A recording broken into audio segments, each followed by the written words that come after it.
Pessoal, muito obrigada pela presença de todos. É uma honra estar aqui para um webinar do Exercício é Remédio para o Câncer. E a gente hoje tem o prazer de receber a Patrícia Brum, que é a nossa convidada, é professora de Fisiologia do Exercício da USP, membro do comitê da FAPESP também. Eu, Daniela Rosa, sou oncologista, sou atual presidente do GBCAN, que é o Grupo Brasileiro de Estudos em Câncer de Mama, sou oncologista do Moinho de Vento em Porto Alegre, e a Alice Francisco, de Sorocaba, que é a CEO da Maple Tree Brasil, que é uma ONG muito bacana, que depois ela pode nos explicar um pouquinho. A gente vai receber o Gilberto Castro também, que é médico oncologista, doutor, trabalha no ICESP, é professor da USP e também é oncologista do Hospital Sírio-Libanês. Ele vai se juntar a nós em seguida, mas a gente vai começar então esse webinar. Boa noite, meninas.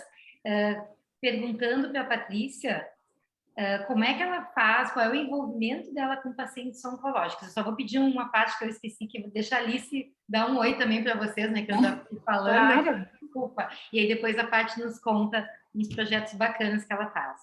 Alice. Boa noite, novamente, e obrigada a todos que estiverem acompanhando, que acompanharem depois também. A Dani falou um pouquinho da Maple, eu vou falar rapidamente. Eu sou médica mastologista, e eu coordeno aqui um projeto que é uma ONG americana, fundada há 11 anos, chamada Maple Tree Cancer Alliance. E aqui no Brasil, nós somos o primeiro país a receber a Maple Tree fora dos Estados Unidos. E o projeto começou aqui há cerca de 2 anos, e é um programa que visa reabilitar o indivíduo no tratamento do câncer através da atividade física. Tanto faz o tipo de câncer, nós temos pacientes de vários tipos de câncer, em vários estágios diferentes do tratamento, e esses pacientes permanecem com a gente em torno de 1 ano, mais ou menos, para que eles se reabilitem numa fase mais crítica do tratamento e tomem gosto pela prática de atividade física e levem isso para a sua vida depois, né? A gente tem algumas... nossa equipe é composta por profissionais da área da saúde de diferentes áreas, né? Nós temos profissionais de educação física, nutricionista, psicóloga, fisioterapeuta, tudo visando essa reabilitação dos pacientes com câncer, e alguns outros colegas médicos também, como um conselho científico da instituição. Então é isso, a gente atende aqui em Sorocaba, a partir agora do final de março estaremos em Juiz de Fora também, com a ajuda do Henrique Mansur, que não está aqui hoje, e atendendo os pacientes por lá também. Maravilha. Paty, nos conta então, queria que tu contasse para o pessoal qual é a tua atuação como profissional de educação física, professora da universidade, como é que tu te envolveu com os pacientes com câncer? Então, olha que foi por um aluno de pós-graduação, porque, assim, quando eu fiz a minha formação na pós-graduação, eu trabalhava muito na área de cardiologia, né? E me envolvi tanto com doenças, estudar a função cardíaca, como muscular esquelética em doenças cardiovasculares. E a minha especialidade era insuficiência cardíaca, eu fiz isso no meu postdoc lá em Stanford, trouxe um modelo de insuficiência cardíaca para o Brasil, que era baseado em sinalização adrenérgica, toda animada, tal. E chega esse meu aluno e fala assim: Patrícia, eu queria trabalhar com você, fui seu monitor na disciplina, quero fazer mestrado com você, só que eu queria estudar câncer.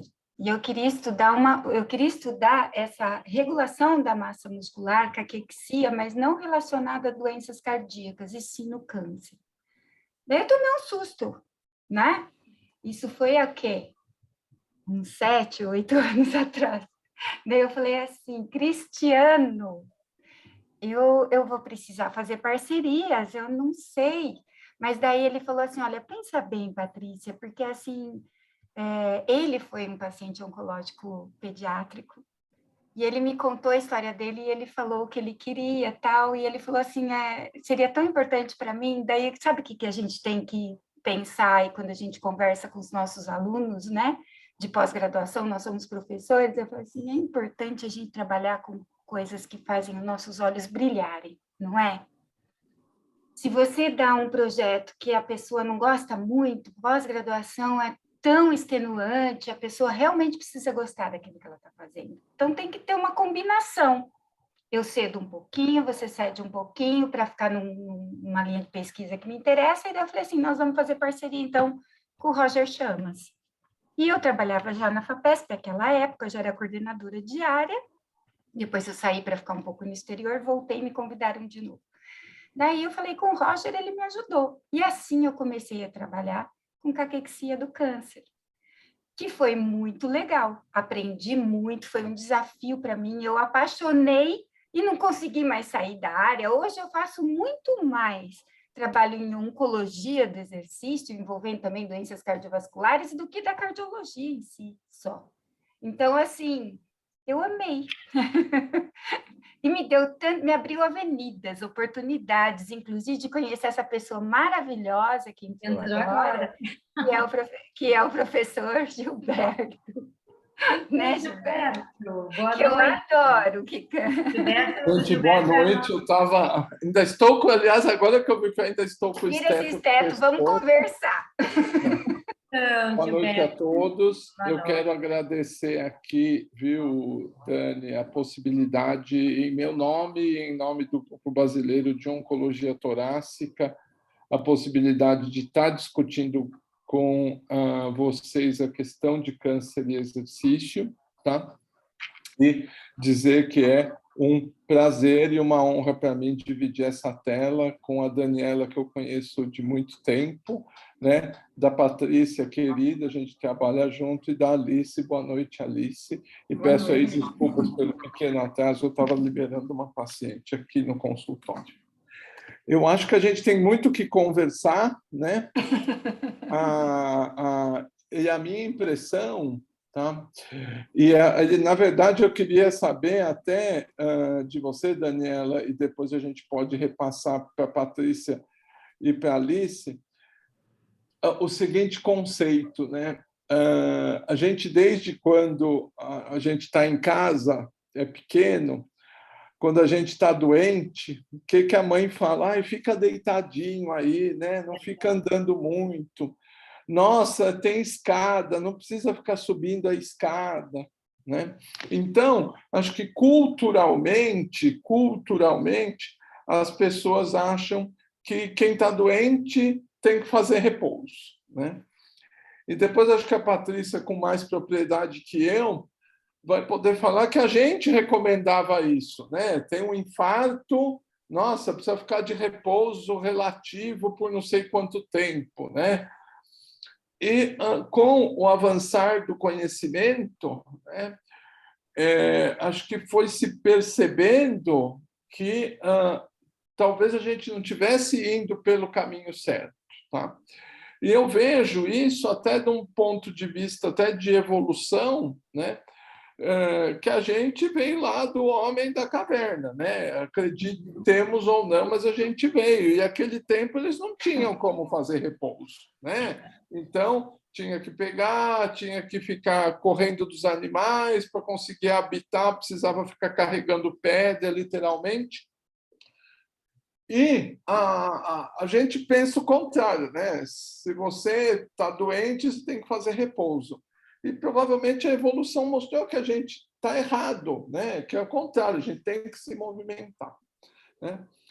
Então aí vem a primeira questão da Dani, né? Que às vezes a gente vai passar visita, vem paciente no consultório, né? E fala assim: ai, doutor, olha, eu posso ir andar na rua, eu posso ir ao parque, eu posso fazer uma pequena viagem e andar na praia. Então, acho que talvez essa seja a primeira coisa que a gente tem que falar, né? E aí é que eu queria chegar. As pessoas falam assim: eu quero ir viajar. Bom, o que você fala sobre viagem? Do que você está falando? Né? Porque uma coisa é você pegar e uma coisa tangível, né? Eu moro em São Paulo, eu estou em São Paulo agora, eu ia até o litoral, que de carro é uns 40, 50 minutos, e andar tranquilamente na beira-mar num horário que o sol não está muito forte. Outra coisa é uma paciente, e eu vivi essa situação recentemente, que está oxigênio dependente e que queria fazer uma viagem para Fernando de Noronha, né? Sim, vamos pensar assim, a intensidade e pensar, acima de tudo, com bom senso. O que você faz, Dani, para orientar? O que você pensa? Eu acho que essa é uma pergunta muito bacana. Vamos começar, então, ali do início, que tu falasse a questão do movimento, né? Eu acho que esse conceito de que o paciente doente, seja qual doença for, tem que ficar de cama, já caiu por terra. A gente sabe até por todas as propriedades que a atividade física tem, que ela vai até liberar substâncias no nosso sangue que vão nos ajudar na recuperação. Então, ficar deitado, claro, tem alguns momentos que a gente precisa e a gente tem que respeitar nosso corpo. Então, eu vou dar um exemplo assim. Fez um ciclo de quimioterapia. Às vezes dá um mal-estar mesmo, 1, 2 dias depois. Aquele momento de ficar um pouco quietinho, relaxar e de acordo com o que o organismo está pedindo, porque pode precisar um pouco de repouso mesmo, todos nós precisamos descansar, mas não com aquela ideia de que a gente não pode se movimentar se a gente estiver bem, ou se a gente sentir vontade ou quiser tentar. O que eu recomendo para todos os pacientes? Eu atendo só câncer de mama, mas na época que eu fazia oncologia geral, eu sempre recomendava assim, faz o que está dentro do teu alcance, faz algum tipo de movimento, nem que seja levantar para ir até a esquina, levar o cachorro para dar uma voltinha na quadra, mexe, levanta. Por quê? Porque existe também um fenômeno que a gente diz que é o ciclo vicioso, né? Quanto menos a gente se mexe, menos a gente tem vontade de se mexer, mais cansado a gente fica. Quanto mais a gente tem atividade, mais a gente vai encontrando energia, chega um momento que a gente vai ter endorfina, vai ter o prazer da atividade e vai querer continuar. Se a gente conseguir achar o ponto de sair do ciclo vicioso para o ciclo virtuoso, é o ideal. Em relação à viagem, eu acho que é uma questão de lógica, de racionalidade.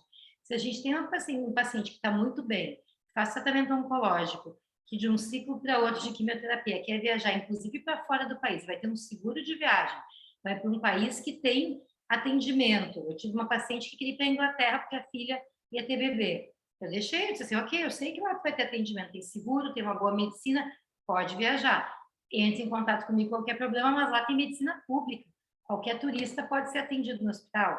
E ela estava muito bem, né, fazendo uma quimioterapia de baixo risco de neutropenia, deixei ela aí. Agora, paciente oxigênio dependente, que quer viajar para um lugar remoto, onde o acesso à saúde é precário, aí não fica muito lógico, que pode causar mais problemas.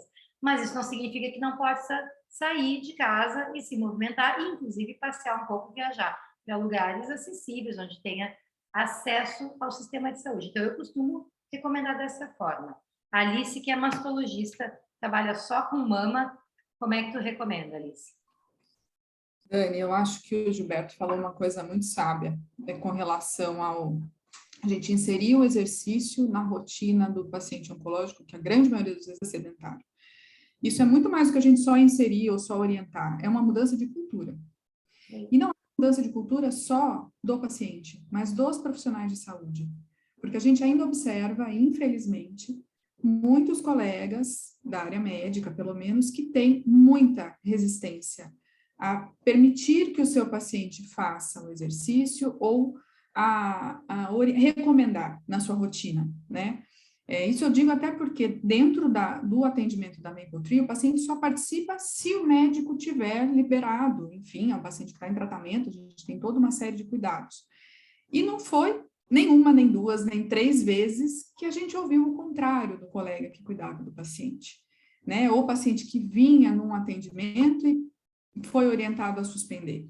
Então, é uma mudança de cultura e eu acho que esses tipos de informação que a gente está promovendo com os webinars e com a campanha que a gente fez via rede social, é importante não só para atingir o paciente, mas para atingir o profissional de saúde, porque a gente sabe que o peso da indicação do médico, principalmente, que está assistindo o paciente naquele momento, é super importante.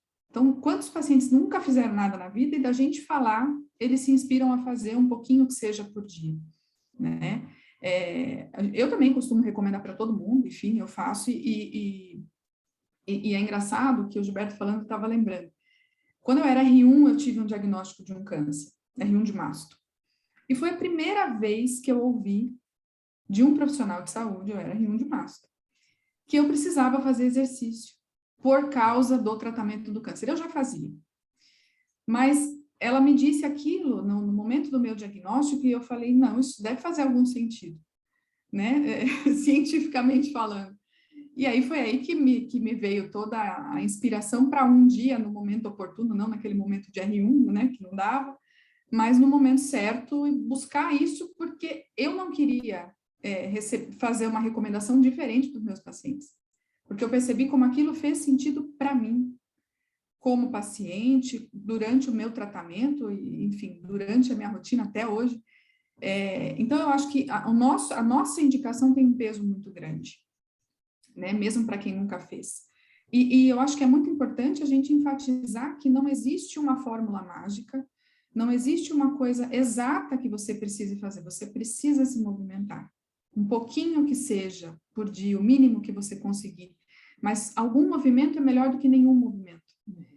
Esse é o grande recado que eu, na minha rotina do dia a dia, eu procuro passar. Se você não faz, então vamos fazer pelo menos um pouquinho. Aí vai tomando gosto, tem todas as substâncias envolvidas aí nesse prazer do exercício e a gente consegue aumentar. É isso aí, é exatamente isso. Essa é a ideia de a gente conseguir mudar a cultura. Eu gostei muito disso que tu falasse, Alice, porque é muito mais fácil pedir um remédio do que fazer atividade física se a pessoa não está acostumada com isso, né? E aí a gente tem até uma dificuldade. Eu quero um remédio para dormir. Aí a gente pergunta assim, ok, mas vamos pensar o seguinte, olha só o tempo que eu levo, tá? Se eu fizer a receita do remédio, eu levo 1 minuto. Faço a receita e pronto, resolvi. Mas aí eu resolvo que eu não vou fazer a receita porque eu não acredito nisso, né? Então, aí começa o meu karma, eu vou dizer. Mas vamos ver o seguinte, primeira coisa, tá fazendo higiene do sono? A pessoa fica no Facebook até às 3 da manhã, no Instagram, não está fazendo, ok, vamos mudar isso. Está fazendo atividade física? Não, eu fico o dia inteiro sentado, não faço nada. Não adianta o remédio.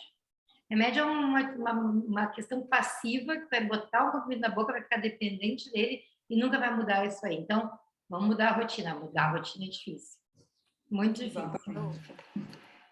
E eu queria que o Gilberto contasse a história, já que assim, o Gilberto é oncologista, eu sou onco, a Alice é mastro. A nossa ligação é óbvia, né? Todo mundo sabe que onco trabalha com mastro, beleza. Mas o que tem a ver um oncologista e uma profissional de educação física? Quero que vocês contem a história para inspirar quem está assistindo a fazer esse tipo de parceria que eu acho fantástico. Gilberto, conta o teu lado da história primeiro. Como é que você me conheceu, Gilberto? Bom, a questão foi a seguinte, tá? Resumindo aí uma história longa, e isso já faz o quê? Uns 4 anos, né, Patrícia? Mais? Ou mais, enfim. Bem mais.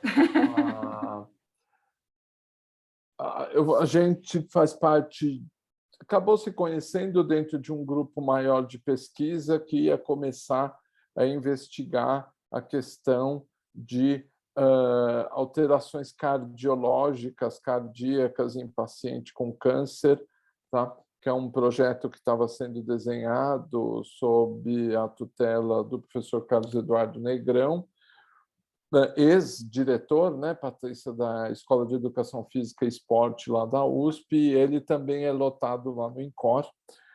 E o grupo que ele lidera, inclusive ele foi seu orientador, né, Patrícia? Foi. O grupo que ele lidera tem resultados já bastante importantes na literatura e foi um dos grupos que levou, Daniela,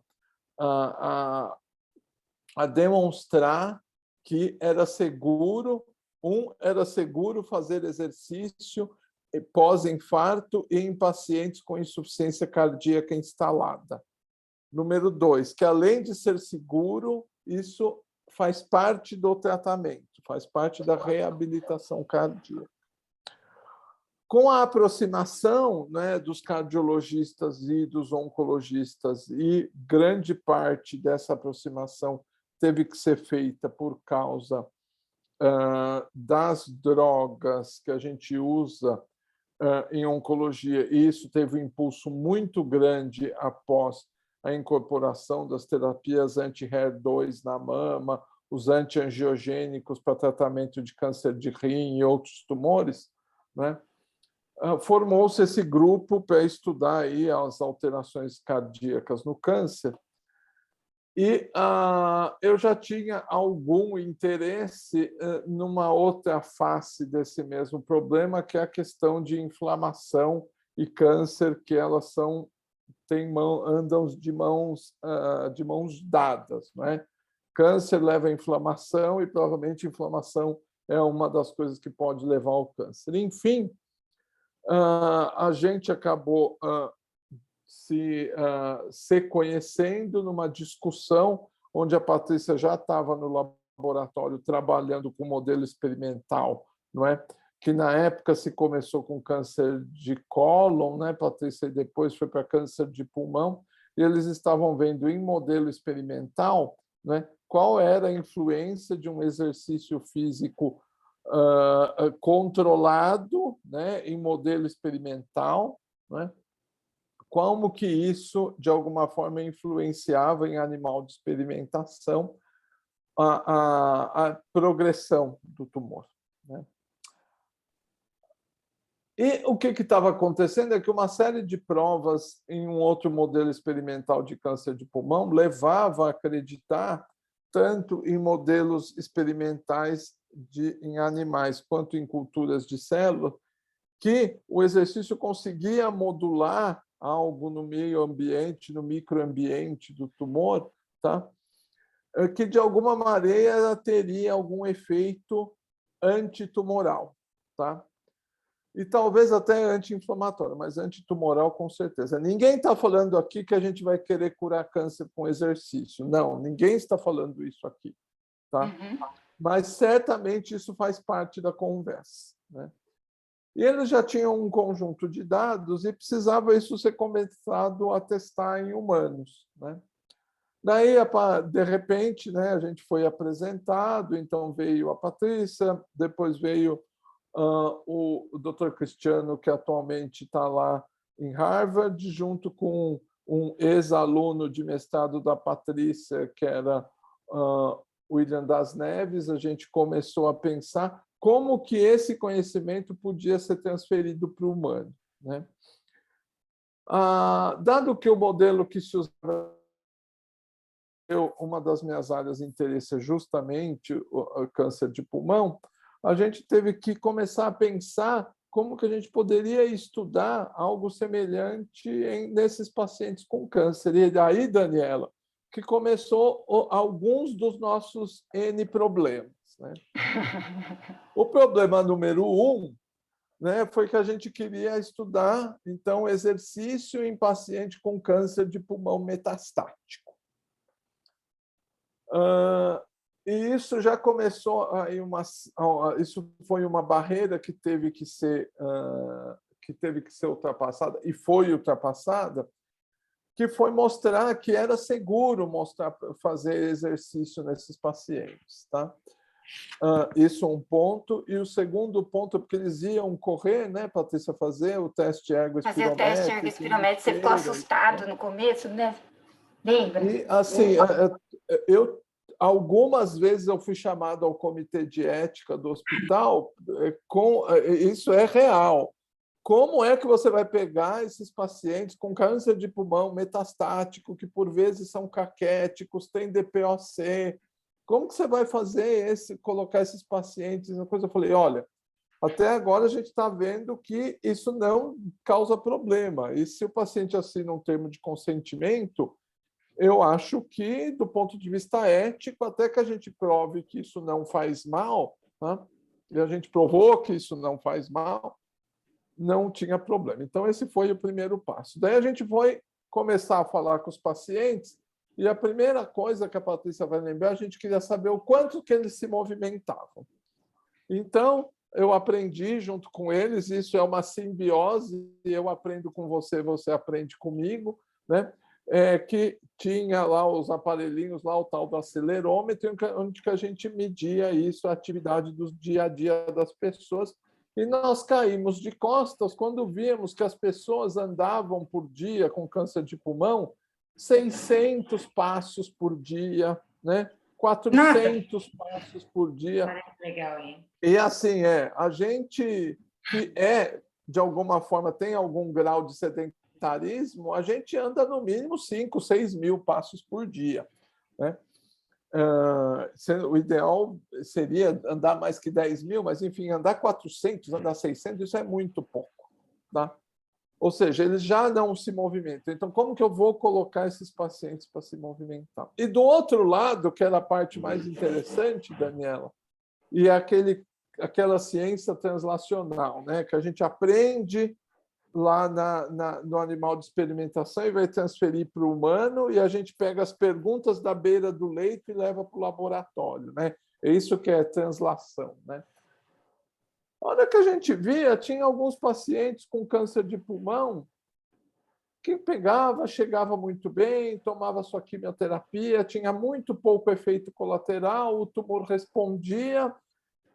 O senhor fuma? Ah, até fumei um tempo. Escuta, o senhor se movimenta? Eu me lembro do paciente falar assim, olha, eu moro sozinho, mas todo dia eu vou almoçar na casa da minha filha. Tá? E onde que a sua filha mora? A minha filha mora a 5 quilômetros de distância da minha casa.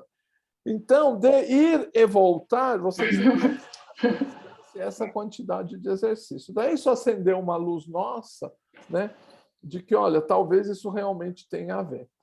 Andando, e para ser um pouco mais conciso aí, isso levou a uma tese de doutorado, isso está sendo escrito para publicação, né, onde se demonstrou nessa população de câncer de pulmão metastático em pacientes que estão bem para a quimioterapia, ficou muito claro para nós que a quantidade de exercício que eles fazem, ela é prognóstica. Tá? Quanto mais exercício você consegue fazer, quanto mais você se movimenta, mais você vive. Né? A gente ainda não conseguiu provar que é menos tóxico o tratamento, porque a gente não tem número para isso ainda, né? Foram apenas modo de estudo, um estudo que demorou 5 anos para ser completado, onde se recrutou 60 pacientes, né? Para fazer as intervenções que foram feitas, e a gente mostrou que quem é mais inflamado do ponto de vista sistêmico tem pior sobrevida, né? E dados experimentais mostram que realmente, né, essa inflamação, que talvez seja o que está por trás da progressão do tumor, ou por trás desse fato desses pacientes não conseguirem sair da cadeira, não sair do leito, não conseguir levantar, né, isso, de alguma forma, é a causa, não é? Desse paciente não conseguir fazer alguma atividade física, e mais, tá? Tá claro hoje que eles têm no plasma algo a investigar, tá? Que é tóxico para o músculo, resumindo uma história aí, tá?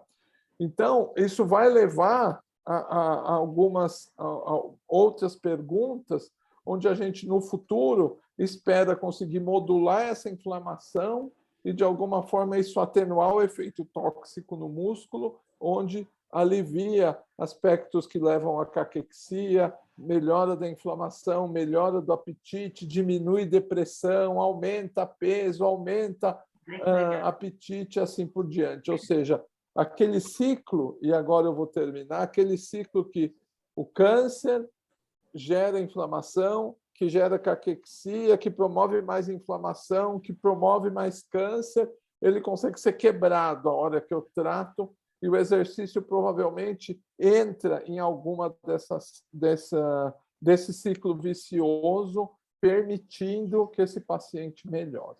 Tá? E a gente está agindo, né, Patrícia, nessas diversas áreas. Eu passo, então, para a Patrícia completar e, eventualmente, corrigir alguma das coisas que eu falei aqui. Imagina corrigir. Mas eu gostaria aqui de começar falando o seguinte, que o exercício físico ou atividade física é uma terapia complementar, né, para o paciente oncológico. Né? E eu gostaria de levantar aqui 3 pontos que a gente estava falando anteriormente sobre não ter essa cultura na oncologia da prática de atividade física ou exercício. Como eu vim da área de cardiologia, né, até a década de 90, exercício físico, atividade física para o paciente cardíaco ou insuficiência cardíaca era proscrito, não podia fazer. E tinha um certo sentido se você for pensar, uma bomba cardíaca em falência que mal funciona com 30% da sua capacidade, 30% de fração de ejeção, fazer exercício que você aumenta o trabalho cardíaco, de jeito nenhum. Isso daí vai matar o paciente de vez. Mas você tem as quebras de paradigma que mostraram que, com o tempo, que mudou-se o tratamento da insuficiência cardíaca, que ela passou de ser achada simplesmente, né, como uma doença hemodinâmica, e foi uma doença neurohormonal. Então, se viu aí que o exercício diminui muito essa parte neurohormonal e que poderia ajudar no tratamento do paciente. E daí, com isso, começaram-se os programas de reabilitação, e hoje em dia já é claro, da literatura ao consultório, de que o paciente vai sair e vão falar para ele, você tem que fazer uma reabilitação cardíaca, você tem que fazer atividade física e exercício. Na área de oncologia, a gente ainda está nessa transição, porque antes, o que vocês, oncologistas, queriam? Queriam que o paciente sobrevivesse, não é verdade? O que era mais importante? Que ele sobrevivesse. Agora, com a revolução toda do tratamento, do oncológico, com a maior sobrevida, se começa a pensar, mas eu quero que ele viva bem, com qualidade de vida. Eu quero uma sobrevida para ele, que ele viva muito bem. Então, a partir desse momento, atividade física, exercício, começa a fazer todo sentido para o paciente oncológico também. Só que a gente precisa sempre se agarrar na ciência para dar evidências científicas para a prática, para a recomendação, né? Então, se você for ver, como bem o Gilberto disse, o paciente oncológico, a gente se assustou quando a gente colocou o acelerômetro, porque eu não pensei que eles fossem tão sedentários. Deixa eu colocar aqui um conceito, que é sedentarismo e inatividade física. O que é um comportamento sedentário? É esse que eu estou, sentada na frente do computador, tem gente que fica sentado na frente da televisão, 8 horas no dia, um monte de tempo, não se movimenta. Isso é um comportamento sedentário. Simplesmente de eu levantar, de eu caminhar um pouco dentro de casa, isso já, quebrar o tempo sedentário, já traz benefícios para a sua saúde. O que é inatividade física? É aquela pessoa que não faz atividade física, não passeia com cachorro, prefere pegar o elevador do que escada, vai de carro na padaria da esquina, entendeu? Esse daqui é uma pessoa que não faz, tem um nível de atividade física muito abaixo do recomendado para a saúde, né? Então, o que é importante para o paciente? Que ele quebre o tempo sedentário e que ele faça atividade física, né? Que pode ser sob supervisão, toda regrada que é o exercício, ou que ele faça atividade física recreacional, vá passear no parque, vá levar o cachorro passear, vai caminhar com as colegas, né, ou com os colegas. Então, isso é muito importante. E para nós, profissionais da área da saúde, o que é importante para nós, não médicos, né? O importante é o seguinte, o paciente pode fazer exercício, quem vai dizer isso é o médico dele. Ele está estável, ele tem uma doença crônica, ele está estável, ele pode ser liberado para fazer exercício? Liberou, então ele deve fazer exercício, porque o exercício traz muitos benefícios para ele, atividade física. Isso é fundamental. Então, quando eu procurei o Gilberto, né, nós procuramos o Gilberto, eu tinha toda uma linha de investigação e muitos resultados que me surpreenderam. Eu não esperava que o exercício físico fosse diminuir o tamanho do tumor. É impressionante a diferença quando você coloca um ratinho, né, com células de carcinoma, né, de cólon, por exemplo, a massa tumoral diminui com o exercício, né? E a gente está estudando até como é que estão as células imunes respondendo ali naquele microambiente tumoral e várias outras coisas.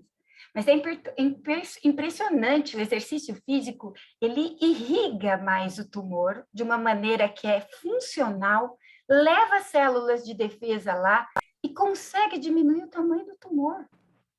Essa área isquêmica, que mais que acontece que é muito legal, né, com relação à massa muscular? Né? A gente sabe que paciente que apresenta perda de massa muscular muito grande, chegando à caquexia, que tudo isso é um mau prognóstico, é uma síndrome paraneoplásica que está ali, que piora muito o prognóstico do paciente.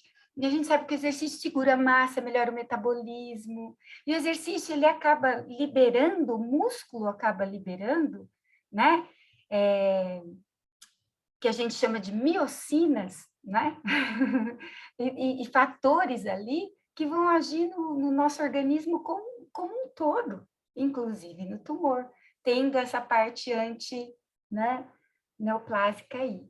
Então, isso é muito bonito.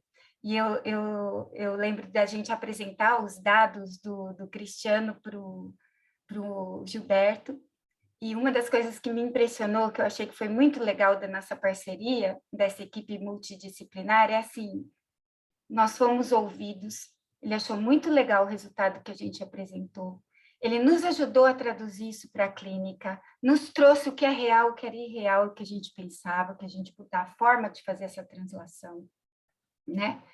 E perguntas que eram relevantes na clínica, que a gente pudesse ajudar a resolver, e a gente fez um trabalho lindo, lindo, né? Que foi o trabalho do Cristiano, que a gente ganhou o prêmio ano passado, né, Gilberto, juntos.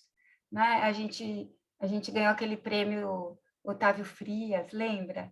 E que foi muito bacana para nós, porque a gente saiu do animal, foi para o humano, e a gente ficou muito satisfeito. E eu tenho certeza que o trabalho do William, que a gente terminou agora, que é um trabalho clínico magnífico, também a gente vai contar uma história linda juntos, né? Que é isso que o Gilberto falou, que o paciente que tem um nível de atividade física maior, que tem uma funcionalidade muscular melhor, esse é um paciente que tem um melhor prognóstico. Ele morre menos, né? E a gente vai ver depois, mais para frente, se aumentando N, nós vamos ver toxicidade, responsividade ao tratamento, né, Gilberto? Nós vamos conseguir. Gente, é muito bacana tudo isso, né, que a Paty colocou agora, dos resultados. Eu quero só compartilhar, não é ideia de ser uma aula, mas eu quero compartilhar uma imagem que vocês agora falando, eu fui buscar aqui nos meus slides, que eu acho que resume tudo isso que tu falaste, Paty, que foi publicado num journal, tá aqui, ó, vocês estão vendo?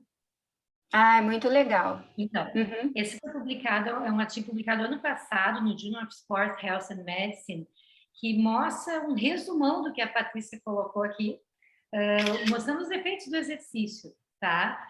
É uma abordagem multidisciplinar em oncologia. Então, mostrando aqui que a gente tem, por exemplo, ó, que a Paty falou, que vocês vão mostrar mais adiante, mas que já tem alguns estudos mostrando em diversos tipos de câncer, que o exercício, a atividade física, reduz os eventos adversos do câncer. Diminui o chemobrain, o declínio de cognição que a quimioterapia costuma causar, diminui a toxicidade cardíaca, porque tu vai deixar o músculo cardíaco melhor preparado, né, pela atividade física, diminui a osteopenia, porque a gente sabe que exercício de impacto ajuda na saúde óssea também, diminui o estresse oxidativo e a fadiga. Aqui tem os mecanismos que são diversos, são complexos, mas em última análise o exercício acaba agindo em várias vias que a gente chama de oncogênicas ou potencialmente responsáveis por desencadear o processo de transformação da célula para virar um câncer. Pode regular o metabolismo do câncer também, a Paty falou na questão da vasculatura, né, dos vasos sanguíneos. Pode regular o ambiente da célula, o ambiente imune do paciente, então também tendo um benefício na imunidade do paciente, reduz risco de câncer, isso a gente tem estudos vários na literatura, são frágeis, não são estudos excelentes, porque é difícil estudar isso na prática, tem que seguir pessoas por muito tempo, e seguir quem faz atividade física geralmente é baseado em inquérito, a gente pergunta o que a pessoa faz, a gente não necessariamente segue ela por 20 anos fazendo exercício, né? Mas se sabe já com um grau de certeza que a atividade física reduz risco de câncer para quem nunca teve e reduz o risco de quem já teve determinados tipos de câncer, como mama, colo retal, próstata, pulmão, de recidivar, de ter um novo câncer. Então, a gente tem vários efeitos benéficos muito bacanas, que eu acho que a gente tem que ter em mente que fazem toda a diferença. E, em última análise, o Gilberto pontuou muito bem, a gente não está dizendo que exercício cura câncer, mas ele está envolvido, sim, no mecanismo de tratamento, no bem-estar e nos eventos adversos para reduzir. Então, acho que a gente já tem evidência na literatura suficiente. Aqui nós estamos falando com 4 especialistas que, sim, que a gente não acredita no que não está publicado, no que não está estudado, porque a gente pode até dizer que funciona, que a gente acha que funciona, mas não tem como ter certeza se a gente não comprova, né? Não que o que não seja comprovado não funcione, né, gente? Mas aí a gente não tem como ter certeza. Então, o que a gente consegue mostrar é o que a gente tem que recomendar para os pacientes. E se a gente tem pelo menos um argumento, causa um bem-estar tremendo fazer atividade física. Então, já vai mudar a vida do paciente, já vai mudar o humor do paciente, é como se fosse uma terapia, né? Então, acho que a gente tem evidências suficientes hoje em dia para fazer o tratamento que a Paty chamou de complementar, mas eu vou além. Vamos pegar aqueles 3 conceitos. O que é o tratamento alternativo? É aquele ruim, que a gente não gosta, que substitui o tratamento médico. A pessoa larga tudo para fazer alguma coisa que disseram para ela que resolve. Isso é o tratamento alternativo. A gente não recomenda. O tratamento complementar é aquele que, embora não comprovado cientificamente que funcione, ele não vai atrapalhar e ele pode trazer alguns benefícios, nem que sejam na qualidade de vida do paciente, mesmo que não estejam cientificamente comprovados. Esse é o complementar. E o integrativo, que daí eu colocaria atividade física, é aquele que é o complementar que já foi estudado sistematicamente e que já mostrou realmente ter resultados científicos. Então, eu chamaria, Paty, não de complementar, mas de integrativo. A atividade física é um tratamento integrativo no câncer e deve ser recomendado. Muito interessante, já vou mudar. Recomenda outros tratamentos.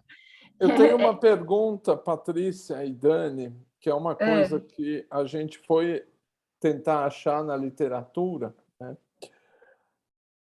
Ótimo, né? Vamos estimular as pessoas para fazer exercício, né? Então, número 1, né? Qual a dose, né? Quanto que a gente prescreve aí de exercício? Isso é para a Patrícia, não é nem para mim nem para a Alice. Então, já comigo. E essa questão, né? Então, eu aumentaria mais essa pergunta: que tipo de exercício que deve ser feito, né? É óbvio que o mínimo é melhor do que nada, ou seja, e é muito comum a gente recomendar isso para os pacientes, a hora que você está atendendo o paciente, uma das coisas que você vai falar, olha, faz de conta que lá na sua casa, em cima do sofá, está cheio de espinho. Você só vai sentar lá quando você estiver cansado, porque o resto eu quero que você fique andando. Doutor, eu fico muito cansado se eu vou andar na rua. Não tem problema. Se você mora no prédio, desce lá embaixo e dá uma volta na garagem. Tá? Não consigo. Vai até o banheiro andando. Né? Então, eu acho que assim, o mínimo é melhor do que nada. Tá? Com certeza. Mas para um paciente, vamos pegar aí a maioria dos pacientes aí, né, que a priori não teria nenhuma restrição a fazer nenhuma atividade física, não é?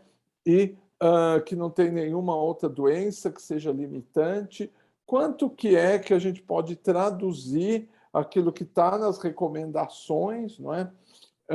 De exercício para uma orientação mais prática, ou seja, quanto e como que eu tenho que fazer esse exercício? Então, nós acabamos de trabalhar num guia, né? De propósito que eu fiz essa pergunta. Num guia, que é um guia que a parte do trabalho científico já foi publicado no Brazilian Journal of Oncology. E agora nós estamos já na fase final pré-print, assim, esperando sair, está no forninho, né? O guia de atividade física, de recomendação de atividade física no paciente oncológico, visando, no caso, o controle, e também no caso de pessoas saudáveis, de prevenção, né? Então, o que se tem na literatura hoje? Não é como na cardiologia, que está bem mais na frente os trabalhos, em que você pode falar do seguinte, olha, exercício aeróbio, tantos minutos de tal a tal frequência cardíaca, tal. O que se sabe hoje no câncer, assim, né? Que o que se tem mais na literatura, que exercícios aeróbios e exercícios, né, resistidos, na área de saúde se fala exercício resistido, é aquele exercício que você faz de fortalecimento muscular, de resistência muscular, né? Que vai na academia, faz um pouquinho de musculação, mas sem uma carga muito exagerada, né? De resistência muscular, que esses exercícios, eles são benéficos, né? Eles são benéficos para o controle de sintomas, eles são benéficos para o paciente no contínuo do câncer, desde o diagnóstico até a sobrevida, né? No entanto, não se tem uma prescrição super que dá para você fazer individualizada. Por quê? Porque ainda a gente não tem tantos trabalhos na literatura, né? Como se tem em outras doenças crônicas, como as cardíacas. Para vocês terem ideia, o primeiro posicionamento do Colégio Americano de Medicina do Esporte sobre oncologia foi em 2010, não há tanto tempo atrás. O segundo, 2019. Que ainda não deu para fazer aquelas recomendações individualizadas.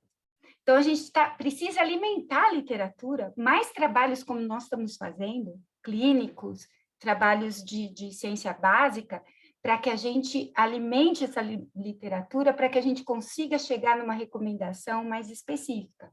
Mas o que a gente sabe é o seguinte, que as prescrições de recomendação de atividade física para a saúde beneficiam o paciente oncológico, e não é diferente. Fazer pelo menos, né, 150 minutos de exercício, que é o que a Organização Mundial da Saúde preconiza, né, por semana, entendeu? Essas atividades físicas, o que tem mais publicado na literatura são atividades aeróbias, que envolvem grandes grupos musculares, então é a caminhada, daí por exemplo, tem a remada das mulheres do Remama, tem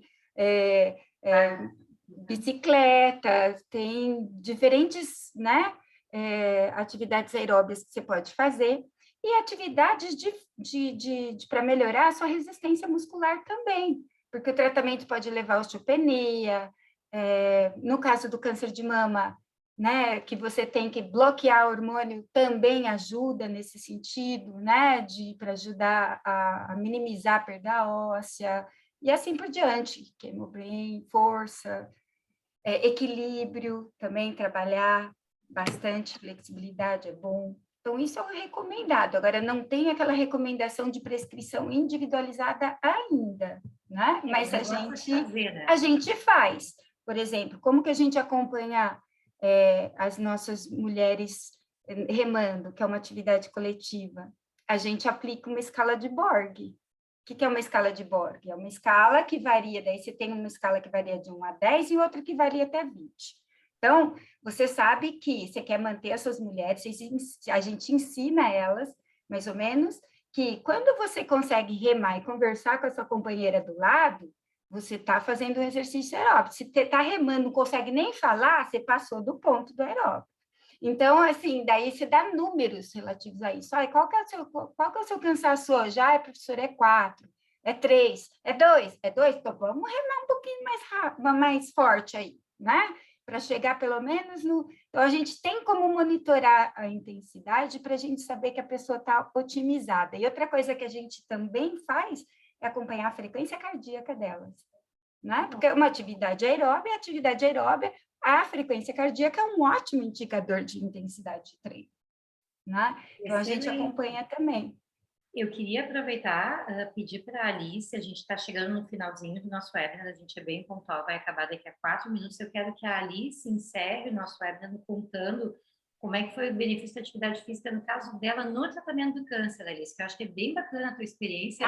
Muito legal, pessoal. Em ponto, para a gente continuar com a nossa pontualidade aqui. Bom, como eu disse, eu fazia alguma coisa de atividade física, eu fazia musculação 2 vezes por semana, 3 vezes por semana, era de residente, né? Então, fazia o que dava tempo. E quando eu recebi o diagnóstico, eu tive um carcinoma de tireoide, fiz cirurgia, fiz radiodo, enfim. E a recomendação que eu recebi, na verdade, foi da endocrinologista. Ela falou para mim, olha, você não pode parar de fazer exercício nunca na sua vida. Aí a gente é muito questionador, né? Eu falei, pá, mas por quê? O que tem a ver uma coisa com a outra? Porque, como eu disse, eu não tinha ouvido isso nunca dentro da residência e, enfim, por outras pessoas da oncologia que eu conhecia, da Mastro. Aí ela me disse assim, isso vai salvar a sua vida. Foi a frase dela. Parece que eu vejo ela na minha frente falando isso toda vez que eu conto a história. Ela falou, isso vai salvar a sua vida. Daí ela começou a falar algumas coisas. Ela falou, olha, você vai fazer um radiodo, uma dose alta, você pode ter perda de massa óssea, o exercício vai te ajudar nisso. E começou a costurar com explicações mais técnicas.